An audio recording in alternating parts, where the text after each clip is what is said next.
പാസ്സാക്കി പറ്റും. ഒരു പാരാമീറ്റർ വെച്ച് ഇതിനപ്പുറമുള്ളൊരു പാസ്സാക്കില്ലെന്ന് പറഞ്ഞു കഴിഞ്ഞാൽ എല്ലാം തോറ്റു. അപ്പോൾ യൂണിവേഴ്സിറ്റിക്കും ക്വാളിറ്റി സ്റ്റാൻഡേർഡ് മെയിൻറ്റെയിൻ ചെയ്യാൻ ഒക്കാത്തൊരു സംവിധാനമാണ് നമ്മുടെ നാട്ടിലുള്ളത്. ആന്ധ്രാപ്രദേശിലെ 746 കോളേജുണ്ട്, എഞ്ചിനീയറിംഗ് കോളേജുണ്ട്. 746, ഒന്നല്ല. ഈ 746 കോളേജുകളിലെ പലതും ഒരു 70 to 80% റൂറൽ കോളേജ് എന്ന് പറയും. അവിടെ കുട്ടികൾ ചേരത്തില്ല. ഒന്ന് ചേർന്നാൽ തന്നെയും പഠിക്കാനുള്ള സമയമൊന്നും ആ കോളേജുകളില്ല. അതൊക്കെ കാശുള്ള ആളുകൾ ഒരാൾ തന്നെ 10-15 കോളേജ്. എത്ര പേരുടെ അറിയോ? ഞങ്ങളുടെ അസോസിയേഷനിലെ മെമ്പേഴ്സാണ്. പല നമ്മുടെ സുഹൃത്തുക്കൾ പലർക്കും 10 കോളേജ്, 8 കോളേജ് അങ്ങനെയാണ്. അത് എഞ്ചിനീയറിംഗ് കോളേജ്. അതിൻ്റെ കൂടെ വേറെ എന്തെല്ലാം കോളേജ് ഉണ്ടെന്നറിയോ? അങ്ങനെ നടന്ന് അവിടെ ഇപ്പോൾ അവസാനം വന്നിട്ട് ഒരു സ്റ്റേജ് വന്നത് കുട്ടികളില്ലാതെ വന്ന് ഈ കോളേജെല്ലാം അടയ്ക്കേണ്ട സ്ഥിതി വന്നു. അപ്പോൾ ഗവൺമെൻറ് എഞ്ചിനീയറിംഗ് പഠിക്കാനായിട്ട് സ്കോളർഷിപ്പ് കൊടുക്കാൻ തീരുമാനിച്ചു. സ്കോളർഷിപ്പിൻ്റെ പൈസ ഈ മാനേജ്മെൻറ്റ് കൊടുക്കും ആ കോളേജ് നടത്താനായിട്ട്. അങ്ങനെ കുട്ടികൾ ചേരും. കുട്ടികൾ ഫ്രീ ആയിട്ട് പഠിക്കും. അങ്ങനെ അവിടെ ചെയ്യുന്നത്. ഇല്ലെങ്കിൽ അവിടുത്തെ ഒരു 80% കോളേജും പൂട്ടിപ്പോകായിരുന്നു ആന്ധ്രാപ്രദേശിൽ. എല്ലാത്തിനും വിദ്യാഭ്യാസ കാര്യത്തിൽ എല്ലാത്തിനും മുന്നേ നിൽക്കുന്നത് ആന്ധ്രാപ്രദേശാണ്. സ്റ്റാൻഡേർഡൊക്കെ മോശമാണെങ്കിൽ എണ്ണത്തിൽ അവരെപ്പോഴും മുന്നിലാണ്. നെക്സ്റ്റ് തമിഴ്നാടാണ്. അവിടെ ഈ ആന്ധ്രാപ്രദേശിനേക്കാൾ ഭേദമാണ് എന്നുള്ളതേ ഉള്ളൂ. അവിടെ ഒരുപാട് മോശം കോളേജുകളും ഒക്കെ ഉണ്ട്. അതൊക്കെ നോക്കുമ്പോൾ നമ്മൾ ഭേദമാണ്. പക്ഷേ അതുകൊണ്ട് നമ്മൾ ഭേദമെന്ന് ഞാൻ പറയത്തില്ല. കമ്പാരിറ്റീവ് അല്ലല്ലോ ഈ കാര്യം കേട്ടോ.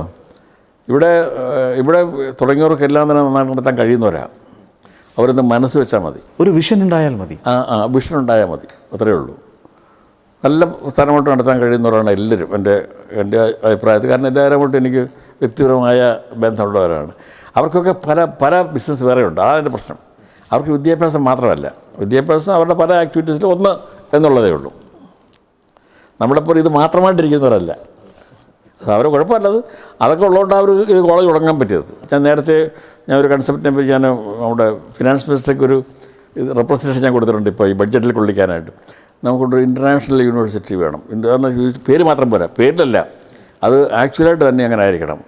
ലോകത്ത് കിട്ടാവുന്ന ഏറ്റവും നല്ല അധ്യാപകരെ ഉൾക്കൊള്ളിച്ചുകൊണ്ട് ഏറ്റവും നല്ല ഫെസിലിറ്റി ഓർഗനൈസ് ചെയ്തുകൊണ്ട് നമ്മളൊരു യൂണിവേഴ്സിറ്റി ആരംഭിച്ചു കഴിഞ്ഞാൽ കുട്ടികൾ ലോകത്തിൻ്റെ ഏത് ഭാഗത്തു നിന്നും വന്ന് ചേരാൻ തയ്യാറാകും. ഓക്കെ അതായിരിക്കും നമ്മുടെ ഈ ഡെസ്റ്റിനേഷൻ. കേരളം എഡ്യൂക്കേഷൻ ഡെസ്റ്റിനേഷൻ എന്ന് പറയാനുള്ളതിൻ്റെ ഫ്ലാഗ്ഷിപ്പ് ഇൻസ്റ്റിറ്റ്യൂഷനായിട്ട് ആ യൂണിവേഴ്സിറ്റി പ്രവർത്തിക്കണം. അങ്ങനെയാണെങ്കിൽ മാത്രമേ നമുക്കിത് ഇവിടെ ഒരു സെൻ്റർ ആവാനൊക്കെ ഉള്ളൂ. അപ്പോൾ അതിൽ വരുന്ന ആളുകൾ, അതിൽ ചേരാനും താല്പര്യമെടുത്ത് വരുന്ന കുട്ടികൾ മറ്റ് പ്രസ്ഥാനങ്ങളിലും ചേർന്ന് വരും.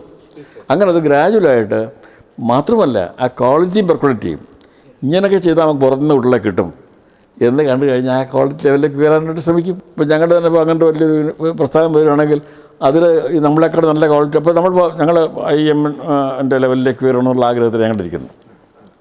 ഞങ്ങളുടെ ബെഞ്ച് മാർക്ക് എന്ന് പറഞ്ഞാൽ അതാണ് IIM തൽക്കാലം. അത് കഴിയുമ്പോൾ അതിനപ്പുറം പോകും നമ്മളത്രേ ഉള്ളൂ. അത് അറ്റൈൻ ചെയ്യുമ്പോൾ. അപ്പോൾ അങ്ങനെ നന്നാക്കാൻ പറ്റും. പക്ഷേ ഒരു ഇൻസ്റ്റിറ്റ്യൂഷൻ വേണ്ടേ സാമ്പിളായിട്ട്? ഒരു ഇൻസ്റ്റിറ്റ്യൂഷൻ വേണ്ടേ? അതില്ല. അത് ഇമ്പോർട്ട് ചെയ്ത് നോക്കില്ല. അമേരിക്കയിൽ നിന്ന് കൊണ്ടുവന്ന് ഹാർവാർഡിൻ്റെ ഒരു ക്യാമ്പസ് കൊണ്ടൊന്നും കാര്യമൊന്നുമില്ല. അതുകൊണ്ടൊന്നും ഇവിടുത്തെ വിദ്യാഭ്യാസം നന്നാവുകയില്ല. അതൊരു തെറ്റിദ്ധാരണയാണ്. യു കനോട്ട് ട്രാൻസ്പ്ലാന്റ് ക്വാളിറ്റി എന്ന് പറയുന്നത് ഒരു പ്രസ്ഥാനത്തിൽ തനിയെ സംജാതമായ എവല്യൂഷനാണ്, ഇവോൾവ് ചെയ്യുന്നതാണ്. അല്ലാതെ നാളെ അവിടുന്ന് ഉണ്ടെന്ന് പറഞ്ഞാൽ ഉടനെ ഇവിടെ ഹാർവാർഡിൻ്റെ ക്വാളിറ്റി ഇവിടെ ആവത്തില്ല.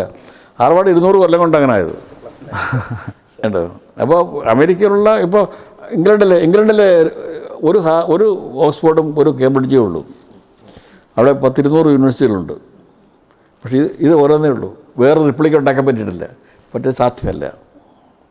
നമുക്കിവിടില്ലേ IIM IIT ഉണ്ട്. IIT രണ്ടും ഇൻ്റർനാഷണൽ സ്റ്റാൻഡേർഡുള്ള വിദ്യാഭ്യാസ സ്ഥാപനങ്ങളാണ്. പക്ഷേ അതുകൊണ്ട് നമുക്ക് എന്തെങ്കിലും പ്രയോജനമുണ്ട്? നമ്മുടെ മറ്റ് വിദ്യാഭ്യാസ സ്ഥാപനങ്ങൾക്ക് അതുകൊണ്ട് ഒരു ഗുണവുമില്ല.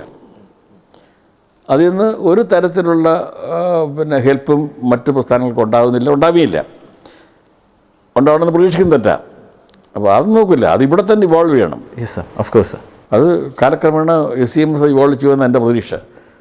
ഒരു ദിവസം വരും അന്ന് SCMS എന്ന് പറഞ്ഞു കഴിഞ്ഞാൽ ഇന്ത്യയിലെ ഏറ്റവും പ്രശസ്തമായ ഒരു പ്രൊഫഷണൽ വിദ്യാഭ്യാസ പ്രസ്ഥാനമായിട്ട് മാറും എന്നാണ് ഞാൻ പ്രതീക്ഷിക്കുന്നതും ആഗ്രഹിക്കുന്നതും. അതിനുവേണ്ടിയാണ് ഞങ്ങൾ പ്രവർത്തിക്കുന്നത്.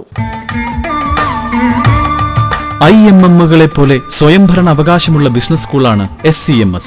അതുകൊണ്ട് തന്നെ പാഠ്യപദ്ധതികൾ ആവിഷ്കരിക്കുന്നതിനും അധ്യാപന പരിശീലന സമ്പ്രദായങ്ങൾ നടപ്പാക്കുന്നതിനും വ്യവസായ വാണിജ്യ മേഖലകളുടെ ആവശ്യത്തിനനുസരിച്ച് ഇവയിലൊക്കെ കാലോചിതമായ മാറ്റങ്ങൾ വരുത്തുന്നതിനുമുള്ള പരിപൂർണ സ്വാതന്ത്ര്യം ഈ സ്ഥാപനത്തിനുണ്ട്.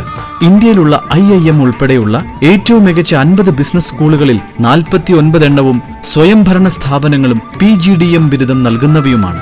ശ്രേഷ്ഠമായ ഈ ശ്രേണിയിൽ കേരളത്തിൽ നിന്നുള്ള ഏക സാന്നിധ്യമാണ് SCMS. പണമുണ്ടാക്കുക മാത്രമല്ല വിദ്യാഭ്യാസ സ്ഥാപനങ്ങളുടെ ലക്ഷ്യമെന്നും സാമൂഹികമായ ഒരു പ്രതിബദ്ധത കൂടി വിദ്യാർത്ഥികൾക്ക് ഈ സ്ഥാപനങ്ങൾ നൽകേണ്ടതുണ്ട് എന്നുള്ള GPC സാറിൻ്റെ കാഴ്ചപ്പാട് നിങ്ങളെപ്പോലെ തന്നെ എനിക്കും വളരെയധികം ഇഷ്ടമായി. അദ്ദേഹത്തിൻ്റെ സ്വപ്നങ്ങൾക്ക് ഞങ്ങളുടെ എല്ലാ വിജയാശംസകളും. അപ്പോൾ കാഴ്ചകളുടെ ഒരു പുതിയ അധ്യായവുമായി അടുത്ത ആഴ്ച കാണുന്നതുവരെ bye and take care. Victory. Choose your destiny. Flawless. Lifestyle brought to you by 25 years of dedicated service. Josie's, always ahead. ആവശ്യത്തിന് ഉപകരിക്കുന്നവനാണ് യഥാർത്ഥ സുഹൃത്ത്. ഗോൾഡ് ലോണിന്റെ കാര്യത്തിൽ പോപ്പുലർ ഫൈനാൻസ്. SKP Timbers. ആഴമേറിയ വേരുകൾ പോലെയാകട്ടെ ഇനി നിങ്ങളുടെ ബന്ധങ്ങൾ.